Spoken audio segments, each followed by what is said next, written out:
భారతంలో జరిగినటువంటి ఏ సంఘటనని మీరు పరిశీలించినా, ఏ సందర్భాన్ని పరిశీలించినా, అసలు ఎక్కడ ఎప్పుడు ఎలా మాట్లాడాలో, ఒక్కొక్క చోట తిన్నగా ఎలా ఆవిష్కరించాలో, ఒక్కొక్క చోట ఉపోద్ఘాతం ఎందుకు అవసరమో అర్థమవుతుంది.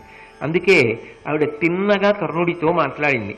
వినుము అని మొదలుపెట్టింది. వినుము అంటే చాలా సావధాన చిత్తుడవై, ఇప్పటిదాకా జపం చేశావు కదూ, నీ మనసు మళ్ళీ మళ్ళీ మంత్రాధిష్టాన దేవత వైపుకు వెళ్ళిపోయే అవకాశం ఉంది. నువ్వు ఏ జపం చేశావో దాని వలన ఏ సంతోషాన్ని లోపల పొందావో దానికి ఇది వైక్లభ్యము కారాదు. అలాగని నేను చెబుతున్న విషయాన్ని ఏదో కుంతీదేవి కూడా గంగా తీరానికి స్నానానికి వచ్చింది, యథాలాపంగా నేను ఆవిడ్ని చూశాను, ఆవిడ నన్ను చూసింది, నేను నమస్కారం పెట్టాను, ఆవిడ మాట్లాడుతోంది అనుకుంటున్నావేమో. కాదు, నీతో మాట్లాడటమే ప్రధానంగా వచ్చాను. కాబట్టి నీ మనసంతా దీని మీద పెట్టి విను నేనేం చెప్తున్నాను అంటే, అవతల వారి యొక్క దృష్టిని మొట్టమొదట తాను ప్రతిపాదిస్తున్న విషయం మీద కేంద్రీకరించేటట్టుగా ప్రయత్నం చెయ్యడం. ఆవిడ ఒక మాట మాట్లాడడంలో ఎంత ప్రజ్ఞాశాలియో అర్థమవుతుంది. అందుకే వినుము. సూతాన్వయంబున నీవు పుట్టుట బొంకు ఏను మా కుంతిభోజనింట కన్నియనాడు భాస్కరుని రావించితి వరమంత్ర బలమున వచ్చి అతడు సంప్రీతి నొసంగంగా జన్మించినాడవు నాకు. కావున పాండునందనుండవగుదు ధర్మస్థితి అట్టి నీ వితరుల కొలువనీటికి కురుకులవరేణ్య ధర్మతనయాదులైన నీ తమ్ములకును ధార్తరాష్ట్రులకును నీవతగు విభుండవు. ఏలు మీ లోకమెల్లా నీకేల రాధ కొడుకితండను తక్కువ కొడుకు కుర్రా అంది. వినుము అంది కదూ, కొడుకు కుర్రా అని పిలిచింది. ఓ కొడకా అని.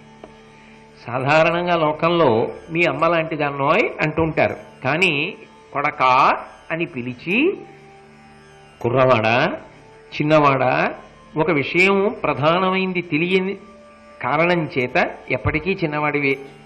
కాబట్టి నేను ఈ రహస్యాన్ని నీకు చెప్తున్నాను. నువ్వు సూతవంశంలో జన్మించిన వాడవు కావు. నువ్వు రాధేయుడవు అని ఎంతకాలం చెప్పుకోవలసిన అగత్యం నీకు లేదు. ఎందుకంటే నేను రాధ యొక్క కుమారుడనని, ఆయన సూతవంశ సంజాతుడనని ప్రవర చెప్పి నమస్కారం చేశాడు కదూ. నువ్వు సూతవంశమునకు చెందినవాడవు కావు అంటే ఆయన చెప్పిన విషయాన్ని ఆమె ఖండన చేస్తోంది ముందు. మరి కానప్పుడెవరు అంటావేమో, ఏను మా కుంతిభోజినింట కన్నియనాడు భాస్కరుని రావించితి వరమంత్ర బలమున. నేను నా తండ్రి అయినటువంటి కుంతిభోజిని ఇంటిలో ఉండగా నాకు ఉపదేశం చేయబడినటువంటి మంత్రము యొక్క ప్రభావము చేత బాలభాస్కరుణ్ణి ఆహ్వానించాను. ఆయన యొక్క అనుగ్రహం చేత నువ్వు నాకు కుమారుడిగా లభించావు. కావున పాండునందనుండవగుదు ధర్మస్థితి. ధర్మాన్ని బట్టి ఆలోచన చేస్తే నువ్వు పాండురాజు కుమారుడవే అవుతావు. ఎందుచేత నేను పాండురాజు యొక్క సొత్తు, ఆ మంత్రము నేను కూడా పాండురాజు సొత్తే. ఆ మంత్రము నా వివాహపూర్వం నేను చేసిన అది ఒకరి చేత ఆదేశింపబడి చేసినది కాదు, కేవలము మంత్రమును పరిశీలిద్దామని చేశాను. నేను ఆయన యొక్క సొత్తుని కనుక నా నుండి ప్రభవించిన నువ్వు కూడా ఆయనకే సొత్తు, కాబట్టి ఆయనకే కుమారుడవవుతావు ధర్మస్థితి చేత. కాబట్టి నువ్వు ధర్మరాజు కన్నా పెద్దవాడివి, పాండవులలో అగ్రజుడవు. నీవు కౌరవులతో ఎందుకు కూడుతావు? దుర్యోధనాదులతో కూడవలసిన అవసరం నీకు లేదు.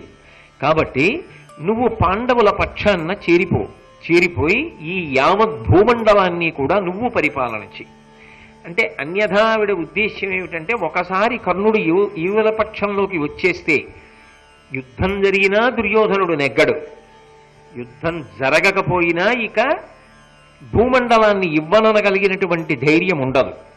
కాబట్టి నువ్వు రాజ్యాన్నంతటినీ పరిపాలన చేద్దుగానివి, ఈవలి పక్షానికి నువ్వు వచ్చేసేయి అని ఆవిడ చెప్పగాని, ఆవిడ చెప్పినది సత్యమని ఎలా నమ్మడం? అవతల కురుక్షేత్ర సంగ్రామం దగ్గరకు వచ్చేసింది. అటువంటి సమయంలో కుంతిదేవి వచ్చి అకస్మాత్తుగా నువ్వు నా కుమారుడు అంటోంది, నువ్వు ధర్మము చేత పాండుకుమారుడు అంటోంది, నువ్వు పాండవుల వైపు చెందవలసిన వాడివి, నువ్వు రాజ్యం చెయ్యవలసిన వాడివి అంటోంది. ఇది నిజమేనా? నమ్మచ్చా అన్న మాట ఎందుకు వచ్చింది? ఇక్కడ ధర్మ సంబంధమైనటువంటి సంక్లిష్టత ఏర్పడింది. ఇప్పుడు ఆయన అసలు ఎవరు అన్నదాన్ని బట్టి కదూ ఆయన ధర్మం ఒకటి ఉంటుంది, తాను క్షత్రియుడా, తనది క్షాత్రధర్మమా, తాను పాండవులకు చెందినవాడనని తెలిసిన తరువాత కూడా, తల్లి చెప్పిన తరువాత కూడా సోదరుల్ని ఊచకోత కొయ్యవచ్చా? స్నేహితుడి కోసం తమ్ముళ్ళని చంపేయచ్చా? ఇంత ధర్మ సంక్లిష్టత వస్తుంది.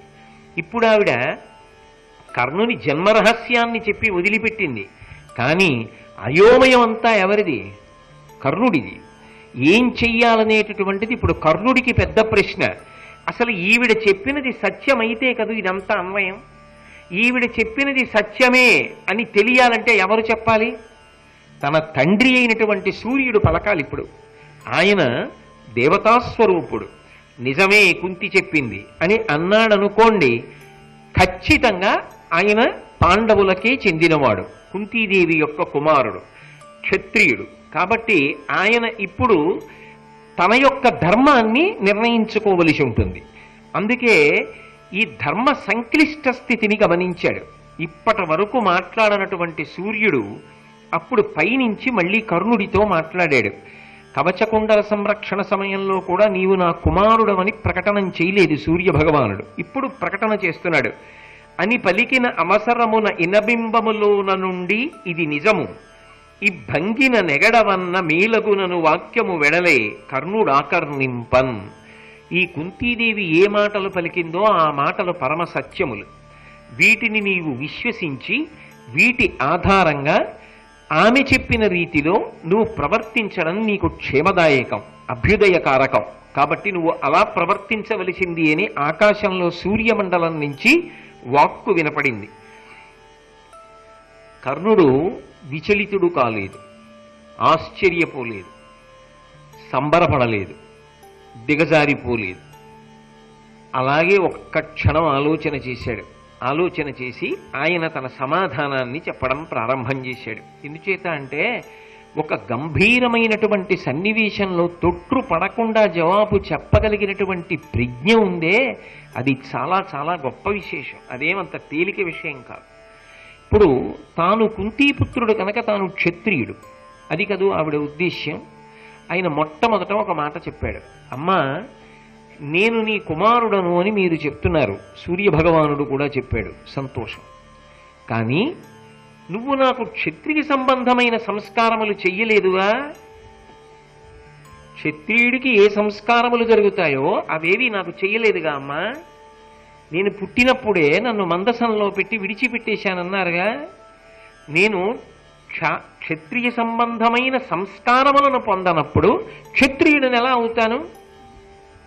జన్మనా జాయితే శూద్రాః సంస్కారాత్ ద్విజ ఉచ్యతే అని మనకి శాస్త్రవాక్కు. ఏదైనా సంస్కారము చేత లభిస్తుంది. అయినప్పుడు ఆ సంస్కారములు నాకు జరగలేదు. జరగనప్పుడు నేను క్షత్రియుడను కానుగా. ఇప్పుడు ఎవరికి తగిలింది దెబ్బ గుండెల మీద? నన్ను వదిలిపెట్టేశావుగా అమ్మా కన్ననాడే. అంటే నేను పుట్టినప్పుడు ఒకసారి చంపేశావు, క్షత్రియుణ్ణి సూతుణ్ణి చేశావు. ఇప్పుడు నేను క్షత్రియుణ్ణని చెప్పి యుద్ధంలో ఏం చెయ్యాలో అయోమయాన్ని కల్పించి ఇంకొకసారి నన్ను చంపేస్తున్నావమ్మా యుద్ధం ముందు. ఆ సంస్కారములే చేయకుండా వదిలిపెట్టావుగా, ఇప్పుడు వచ్చి అమ్మనని చెప్తున్నావా అని కఠినంగా అనలేదు. నాకు ఆ సంస్కారములు చేయలేదుగా అమ్మా, నువ్వు చేయకుండా వదిలేశావుగా. ఎంత ఒరిపిడి పడిందో కుంతి జీవితంలో. తడిబట్టని పిండితే అందులోంచి నీళ్లు కారడం వేరు,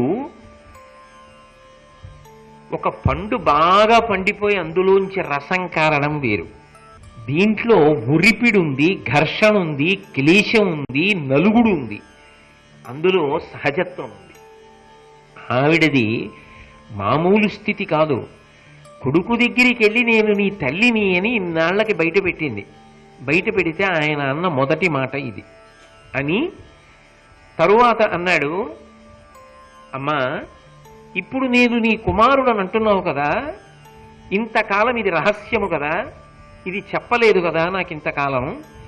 ఇప్పుడు నేను క్షత్రియుడినని నీ కుమారుడనని అంగీకరించి నేను లోకానికి ప్రకటన చేస్తే నాకు ఇహపరములు కలుగుతాయా అమ్మా అని అడిగాడు.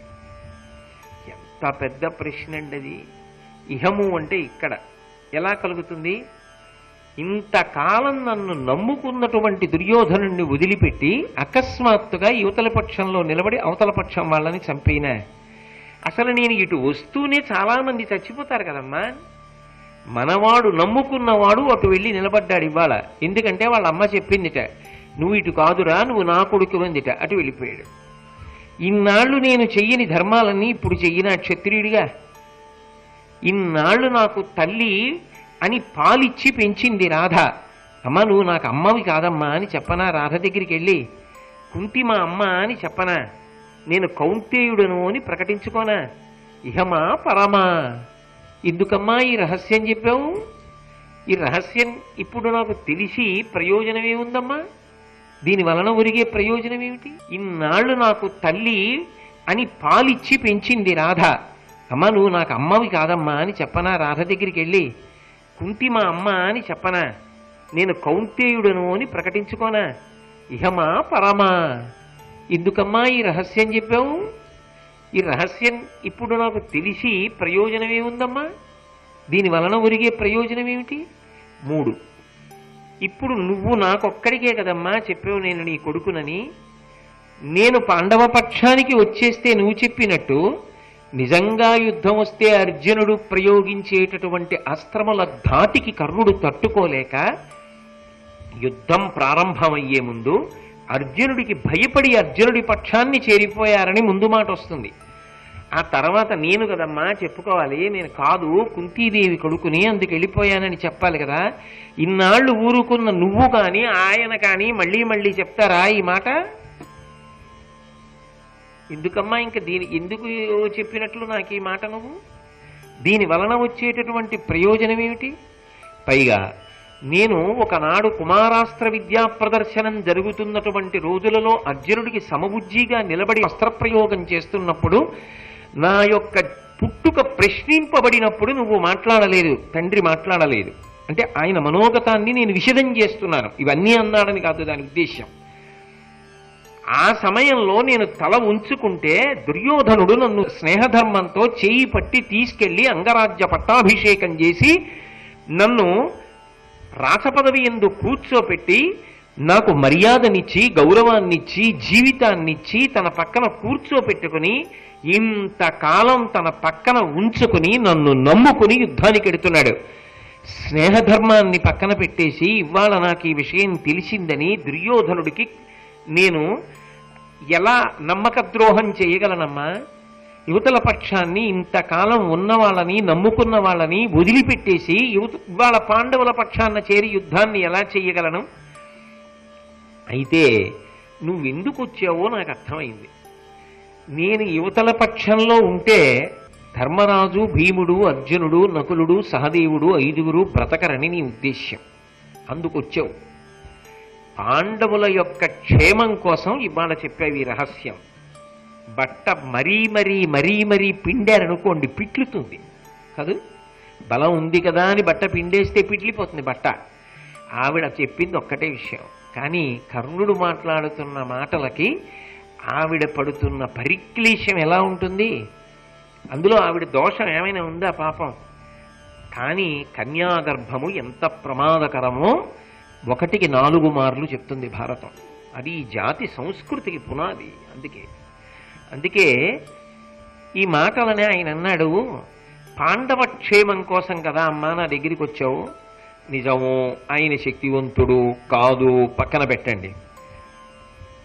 నాకు యుద్ధంలో దొరికిన ధర్మరాజుని కానీ, భీముణ్ణి కానీ, నకులుణ్ణి కానీ, సహదేవుణ్ణి కానీ చంపను. కానీ ఎప్పటి నుంచో నాకు అర్జునుడి మీద కక్ష, అర్జునుడికి నా మీద కక్ష. నేను యుద్ధరంగ ప్రవేశం చేసేది మాత్రం అర్జునుడిని సంహరించడానికి. అర్జునుడి యొక్క ప్రధాన లక్ష్యం నా సంహారమే. అమ్మా, అర్జునుడి చేత నేనో, నా చేత అర్జునుడో సంహరింపబడడం ఖాయం. అర్జునుడు మరణించినా నీ 5 కొడుకులు ఉన్నట్టే నాతో కలిపి. ఒకవేళ అమ్మా నేను అర్జునుడి చేతిలో మరణించినా నీకు 5 కొడుకులు ఉన్నట్టే. నీ 5 కొడుకులు మాత్రం నీకుంటారు తప్ప అర్జునుణ్ణి కూడా వధించవద్దని మాత్రం నన్ను నిర్బంధించకమ్మా అన్నాడు. అంటే నిజానికి ఆయన్ని ఆవిడ ఏం చేసిందంటే, ఒక రకంగా చెప్పాలి అంటే యుద్ధానికి ముందు కాళ్ళు చేతులు కట్టేసి, అంతే కదా. నలుగురిని సంపనని మాట ఇచ్చేశాడుగా. అర్జునుడి చేతిలో మరణించి తీరుతాడు, ఎందుకంటే వెనక చాలా శాపాలున్నాయి. కృష్ణుడు అటు ఉన్నాడు, ధర్మం అటుంది, అధర్మం వైపుకు ఉన్నాడు, కాబట్టి నిలబడలేడు. ఏమో ఏం జరిగి ఉండేదో, ఎలా ఉండేదో, ధర్మం అటుంది కాబట్టి ఒక్కనాటికి వాళ్ళ జోలికి వెళ్ళలేడన్నది వేరు విషయం. కానీ సంక్లిష్టత యుద్ధంలో ఎలా ఉండేదో. కానీ కుంతీదేవి వెళ్ళి మాట్లాడినటువంటి కారణం చేత కర్ణుడు మాటిచ్చాడు, అమ్మా నీకెప్పుడు 5గురే కొడుకులు, నాతో కలిపి కానీ నేను లేక అర్జునుడితో కలిపి కాని, కాబట్టి ఇంతకన్నా నన్ను ఒత్తిడి చేయవద్దు. వెంటనే కుంతీదేవి అంది, అనుటయు అప్పుడు గొంతి హృదయంబున శోకము నివ్వటిల్ల ఇట్లను, ఇది దైవ సంఘటనమక్కట, ఎట్లును తప్పనేర్చునే అనుపమ సత్య విస్ఫురణ నాడిన మాట మరకుమన్న, నీ అనుజుల నల్వురం గడపు అర్జున చేతకు సమ్మతించదన్. నాకేమర్థమవుతోందంటే ఇది దైవలీల. నేను మీతో మనవి చేశాను కదా, మొట్టమొదటి రోజున కుంతీదేవి యొక్క వరం గురించి చెప్తున్నప్పుడే మనవి చేశా. అది నారదుడు అయోగ్యురాలని ఇచ్చినవాడు కాడు, బాల్య చాపల్యంతో చేసిన పని కాదు, సూర్యుడికి కుంతీదేవి మీద అనురక్తి ఏమీ లేదు, కుంతీదేవికి సూర్యభగవాను వలన బిడ్డని కనాలని లేదు, మంత్రాన్ని పరిశీలిద్దామన్న ఆలోచన రావడం ఏమిటి ఇంతటి విదుషీమణికి? అంటే దైవలీల అంతే. అందుకే కన్యాగర్భంలో పుట్టాలి, ఈ యుద్ధం జరగవలసి ఉంది, నువ్వు లేకుండా యుద్ధం జరగదు, అందుకు వచ్చావు, నాకు అర్థమవుతోంది, కాబట్టి యుద్ధం జరుగుతోంది. కానీ మాటిచ్చావు, బాగా జ్ఞాపకం పెట్టుకో, ధర్మరాజు జోలికి కాని, భీముడి జోలికి కాని, నకులుడి జోలికి కాని, సహదేవుడి జోలికి కాని సంహారం కోసం వెళ్ళకూడదు. ఏదో యుద్ధం చేసావు మంచిదే, దొరికినా చంపడానికి వీల్లేదు. అర్జునుడి చేతిలో అంటావా, నువ్వు అన్నట్టే అంగీకరిస్తున్నా, నువ్వో అర్జునుడు, కానీ ఆవిడ నమ్మకం ఏమిటి, అర్జునుడే గెలుస్తాడు. అంటే ఒక స్త్రీ దృష్టికోణంలో చూసినప్పుడు ఆమెకి కలిగిన సంతానమంతా ఆమెకు సమానమే. కానీ సమాజం దృష్టిలో ఆవిడ ఆలోచించవలసిన పరిస్థితి ఏర్పడితే వివాహానంతర సంతానము యొక్క క్షేమమా, వివాహపూర్వము రహస్యముగా కలిగిన సంతానము యొక్క క్షేమమా అంటే ఖచ్చితంగా వివాహానంతరం కలిగినటువంటి సంతానము వైపు మొగ్గింది. ఆమెకి కర్ణుడి మీద ప్రేమ లేక కాదు, ఇది ఒక్క కుంతీదేవి యొక్క వ్యక్తిగత విషయంగా మిగిలిపోలేదు భారతంలో. ఇది ఆనాటి సమాజ పరిస్థితిని అంతటినీ శాసించింది, కురుక్షేత్ర యుద్ధాన్ని శాసించింది, భరతవంశ చరిత్రని శాసించింది, ఆ వంశం యొక్క కథనంతటినీ శాసించింది. ఇన్ని మలుపులు తిరిగిపోవడానికి కారణం ఏమిటి అంటే పరమ సంతోషంగా వీడు నా కుమారుడు అని చెప్పలేకపోయింది. ఎందుకు చెప్పలేకపోయింది అంటే ఒక్కటే కారణం, ఎందువలన అంటే అందువలన అని మీకు చాలా మాటలే నేను మనవి చేశాను. కాబట్టి 1కి 10 మార్లు పరమ ప్రమాదకరమైన విషయముల జోలికి వెళ్ళడం మంచిది కాదు సుమా అని చెప్పడం భారతం యొక్క తాత్పర్యం.